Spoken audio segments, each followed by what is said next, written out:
Hello, it's Martin Jarvis here, and I just want to say what a privilege it is to be invited to record this extraordinary book, The Incredible Adventures of Professor Branestawm, Branestawm.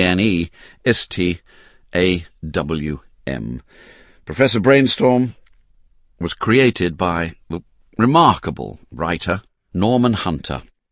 And the first collection, which I've just completed recording, so you can hear in my voice that having played all these characters, it's just getting to be a little bit croaky, was written in 1933.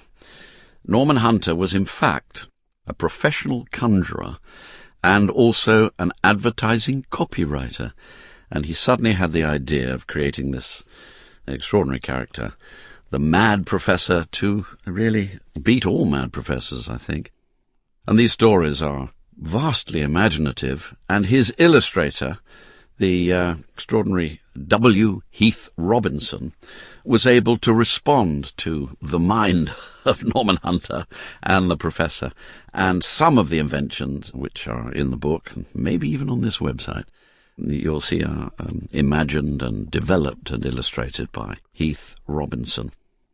I grew up with the idea of Norman Hunter a little bit in my mind because he published a number of books on magic, and like many boys of aged 9 and 10, I had a collection of conjuring books, and Successful Conjuring for Amateurs, which I think must have been published in around 1951 or 52, was a fantastic book with all kinds of secrets of slate magic and cabinet magic, the Chinese linking rings, close-up magic, card magic, and you could imagine that some of the explanations for these tricks was written not necessarily by Norman, but by his alter ego, Professor Branestawm.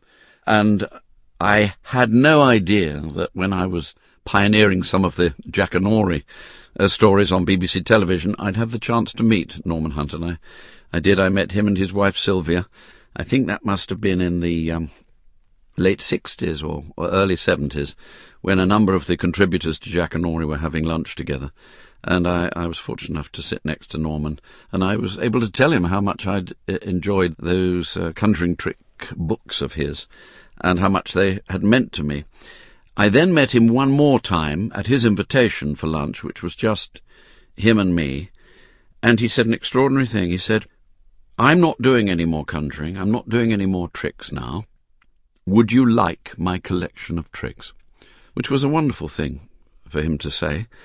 And I actually said, because I don't do conjuring anymore, I don't think I'm the person to accept this. It would be interesting to see some of his tricks and maybe some of the ones that weren't in the book, and I could find out how the Indian moon actually worked, and so on, but I didn't think it was fair to take this wonderful collection, so I said he should perhaps find somebody who would carry on the tradition of performing with these amazing magic tricks. So I didn't take them, but I do remember his generosity. And perhaps one thing to say about the stories is that they're not just jolly stories about a mad professor. They are superbly written, and the construction of Hunter's style is amazing, I think. He writes sometimes in quite long sentences, beautifully turned prose, because he's bringing you into the mind of Branestawm and his great friend Colonel Deadshot. They're a bit like Holmes and Watson in a curious way. They don't live together. Professor Branestawm has a housekeeper, Mrs. Flittersnoop, who is a bit like the housekeeper perhaps in Conan Doyle's stories, and Deadshot lives, a mile or two away. But when they get together, although they're very different from Holmes and Watson, they are this duo with the genius on the one hand and the admirer on the other. And it's a brilliant construction.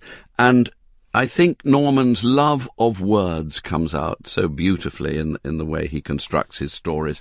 He plays around with words. Gok boom, smack pop boom, twack boom, clack plop boom. These are bombs, but they're bombs that don't hurt anybody. The bullets are catapult bullets. And sometimes in the way he constructs his sentences, you can feel a great love of literature and a love of playing around. Even at the beginning, I think, of the first story, which is called The Professor Invents a Machine, he just has such fun with one word. I think the word is simple. Professor Branestawm had simple tastes. He wore simple trousers with simple legs. His coat was simply fastened with safety pins because the buttons had simply fallen off. His head was simply bald, and it simply shone like anything whenever the light caught it. What a wonderful picture, and what a wonderful start to a great tradition of stories, because once he'd completed this first collection in 1933, he went on to write maybe 10, 12 other collections over the years. And I think it's great that we're bringing a new listening audience to these stories of great imagination and great comedy. And as Norman, I think, was once quoted as saying when asked, actually, Mr. Hunter, who is Professor Branestawm? Did you base him on anybody? And I think Norman replied, well, actually, I think Branestawm is me.